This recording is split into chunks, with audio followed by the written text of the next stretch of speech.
clomp, clomp. Every time I walk, there's always a loud sound. Since I was young, I've suffered from a condition where one leg is longer than the other, known as hemihypertrophy. Because the leg length discrepancy had to be corrected, I always had to wear a bulky orthotic device. I was always the last to move between classes at school, and instead of walking with friends, my mom always had to drive me to and from school. Even though everyone else seemed to be having a lot of fun, I couldn't join in. The number of times I've clenched my teeth in frustration was too many to count. Fortunately, the treatment went well, and I was able to get rid of the device in middle school, but the bullying I faced in elementary school left me introverted. Until I became an adult, I lacked confidence in myself and was terrible at talking to people. But a turning point for me came. I was the sort of person who was always nervous and was bad at speaking, so it was unexpected that I was assigned to the sales department. With the help of my senior colleagues, I gradually started to enjoy conversing with people and began to gain confidence in myself.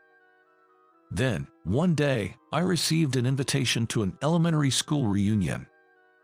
Feeling more positive, I decided to take the plunge and attend the reunion.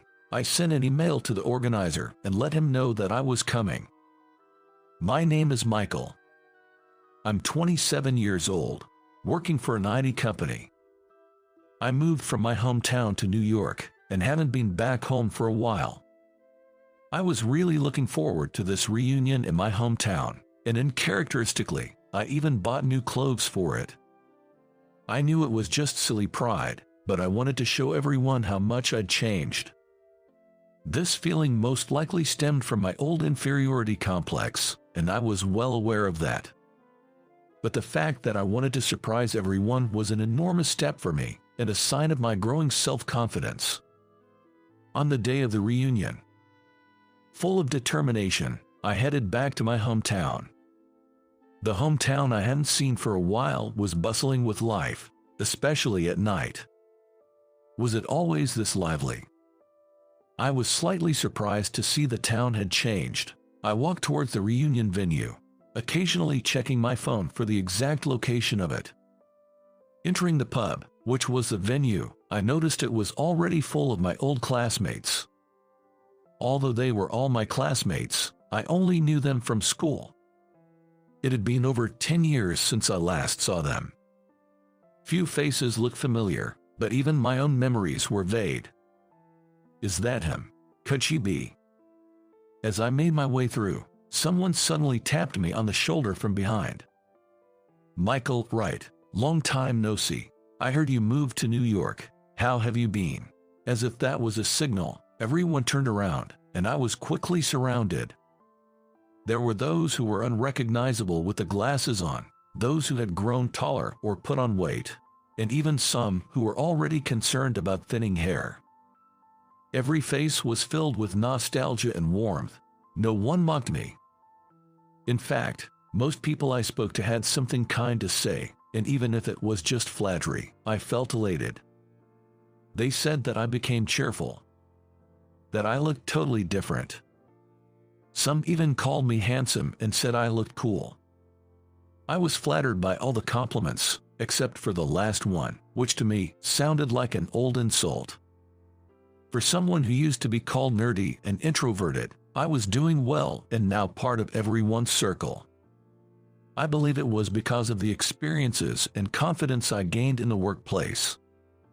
Trying to maintain my composure, I was actually overwhelmed with happiness. Of course, it wasn't just the guys.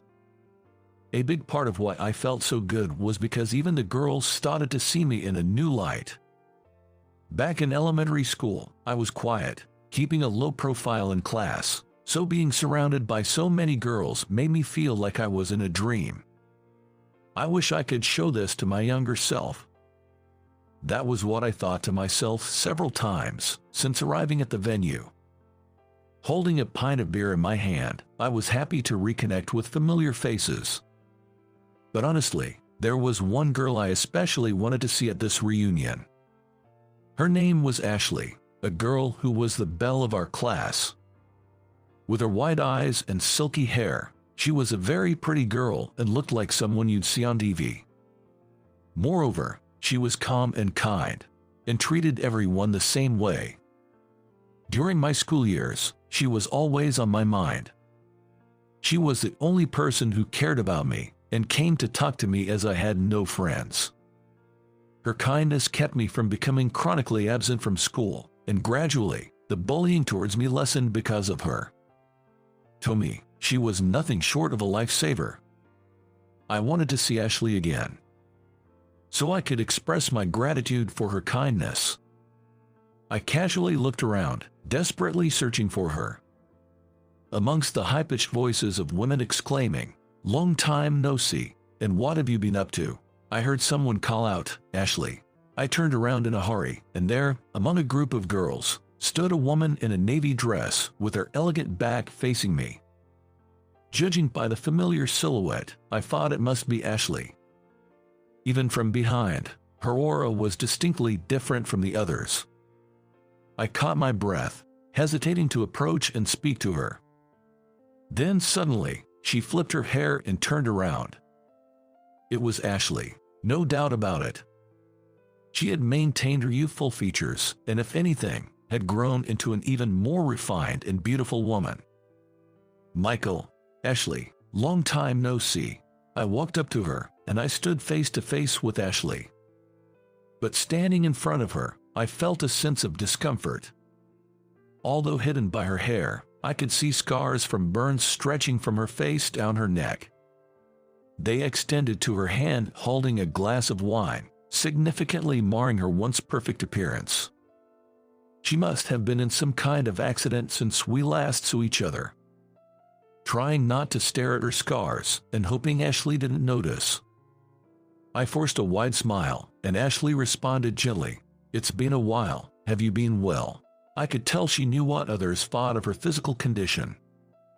Yet, her attitude of enduring and accepting the curious stares was admirable, and she was the same Ashley I had fallen for back then. I can't believe she came to the reunion looking like that. She looks like a monster, so creepy. I couldn't bear it if I were her. Cruel whispers reached my ears from behind. Turning around, I saw a few girls speaking ill of Ashley in barely audible voices. Ashley, hearing them, remained composed and calm. She was probably used to such situations. I couldn't believe how cruel those girls were. They used to be her close friends back in the days. Were they feeling satisfied by Ashley's altered appearance? A pang of pain and rising anger welled up in me. How can you say such awful things? Ashley hasn't done anything wrong, has she? Don't pick on my fiancé, please. My protective instinct led me to say something outrageous. My fiancé, wasn't there a better way to say it? Regretful, but it was too late. There was no turning back now. What? We weren't even talking to you. Why don't you leave us alone? The girls retorted dismissively, and then drifted away like the receding tide. Ashley, relieved to see them go, yet seemingly apologetic for causing me trouble, looked at me with an indescribable expression. She looked sad, frustrated, and embarrassed. Seeing her like this made me feel uneasy. "Let's step outside for some fresh air." Ashley looked up and whispered in a voice so soft that no one else could hear. I thought it was a good idea. I nodded silently, and we both slipped away from the reunion. Once outside the pub, under the cold winter sky, the full moon seemed higher and more beautiful than usual. We found a park nearby and sat down on a bench together. Every now and then, a cold breeze blew, and I hurried to find a vending machine to buy 2 warm drinks. Ashley had been silent since we left the pub. Trying to change her mood, I brightly offered her a drink. "Here, would you like some warm coffee or cocoa?" She thanked me and chose a can of coffee, holding it in her hands to warm them without opening it. "Sorry about earlier, I went too far. I just wanted to shut them up, so I impulsively called you my fiancé. I didn't even understand why I called her like that." Being in an unfamiliar situation might have made me feel more tipsy than I thought. As I was puzzled, Ashley finally looked up. "Michael, you really surprised me. We haven't seen each other in over 10 years, and suddenly we're engaged. But I was happy you defended me against the backstabbing. Thank you, really," Ashley said, smiling brightly. I was expecting to be scolded, but instead, she thanked me and smiled happily. I was even more confused, but her kindness was just like it was back in elementary school. Always cheerful, considerate, and not taking things negatively. Her unchanged strong spirit reassured me, and I wanted to know what happened to her. Sensing my thoughts, Ashley began to speak hesitantly. "Michael, I need to tell you about my scars. A few years ago, the cafeteria where I worked caught fire, and I got these injuries then." She brushed her hair aside, showing me the scars. She explained that there were more scars hidden under her clothes. Even in the dim moonlight, I could see them clearly, and I almost wanted to look away. In that fire, a senior co-worker who tried to protect me died. As the building collapsed, she shielded me with her body and got me out. Ashley tearfully spoke about that time. She said she'd still dream about the fire, waking up from nightmares and not being able to sleep afterward. "Every time I see my scars, I remember the fire vividly. I used to be afraid of people seeing them, but now I'm just grateful to be alive. I have to live strongly for the person who protected me from the fire. It's only recently that I've started to think positively about what happened." I didn't know what to say. Despite the misfortune, she was living with such determination. When I was teased and mocked for my disability, I was always thinking negatively about myself. But Ashley was moving forward, trying her best to face reality. "Ashley, you're an amazing person, just like you were back then." I spontaneously expressed my feelings.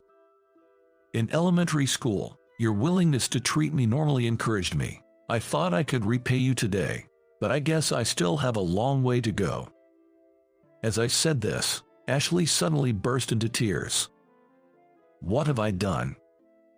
I hurriedly offered her a handkerchief. "I'm sorry for crying all of a sudden.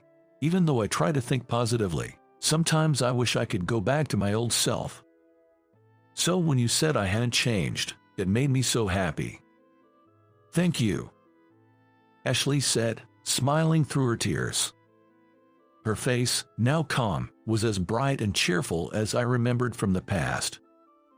I felt relieved and reflected on my own past.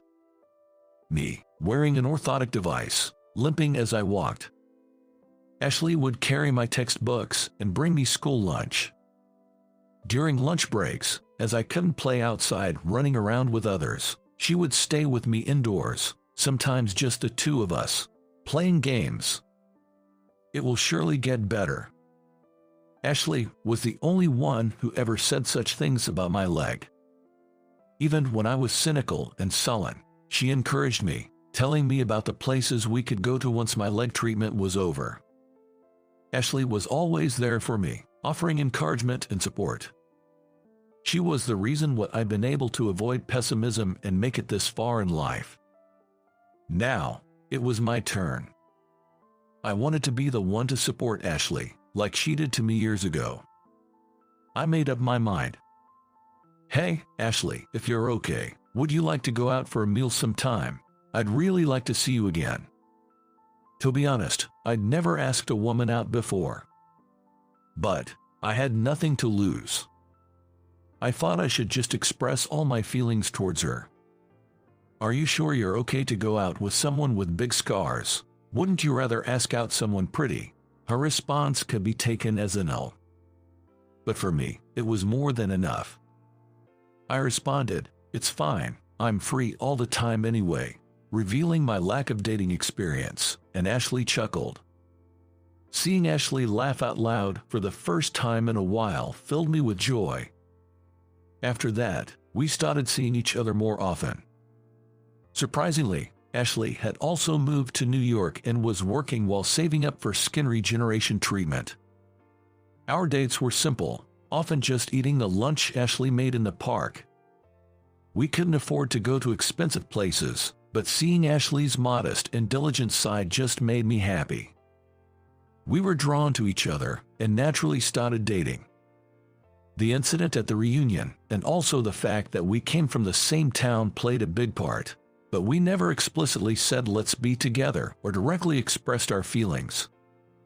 It just became natural for us to spend time together. The reason why I became aware of how our relationship was progressing was that I started to seriously think about marriage. I wanted to spend the rest of my life with Ashley. No matter what, I wanted to be there for her, who always brightened my life with her cheerfulness. Also, from a financial perspective, it made more sense to live together rather than separately. That was how I came to think about our future. And then it suddenly hit me. I hadn't even told her about my feelings for her. I was pretty sure we were in a relationship, but I'd never directly said I love you, and I also wondered how Ashley felt about me. This sudden insecurity overwhelmed me. Given that this was my first ever relationship, I didn't really know how to deal with my feelings. But I needed to find out if Ashley and I were on the same page. One weekend, as usual, I was waiting for Ashley in the park when she appeared, slightly flustered, as if she thought she was late. "Sorry I was late," Ashley apologized, and I told her that she wasn't late at all and that I arrived early. "Hey, how about we go somewhere else for a change? Maybe to a department store or something." "What? But I made lunch for us," Ashley replied, surprised by my suggestion, opening her bag to show me the sandwiches in a plastic container and soft drinks.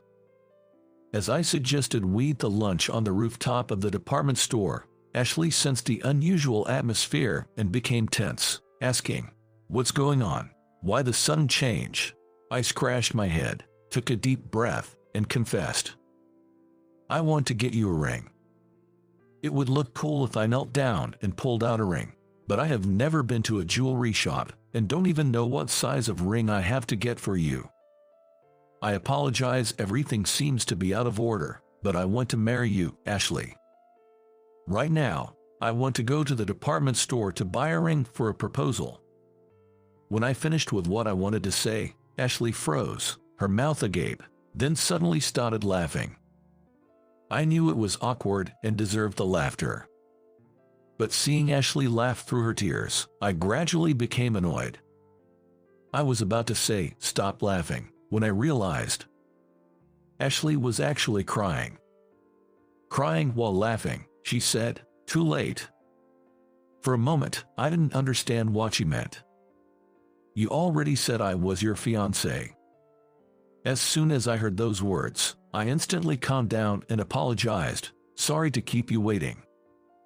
After that, we officially became husband and wife and started living together. With our finances more stable, I was able to get Ashley several surgeries. Thanks to her enduring the tough treatments, the scars from her burns have become much less noticeable. "Now I can finally wear a wedding dress," she said with a smile. Every time I see Ashley's happy smile, I feel truly fortunate to have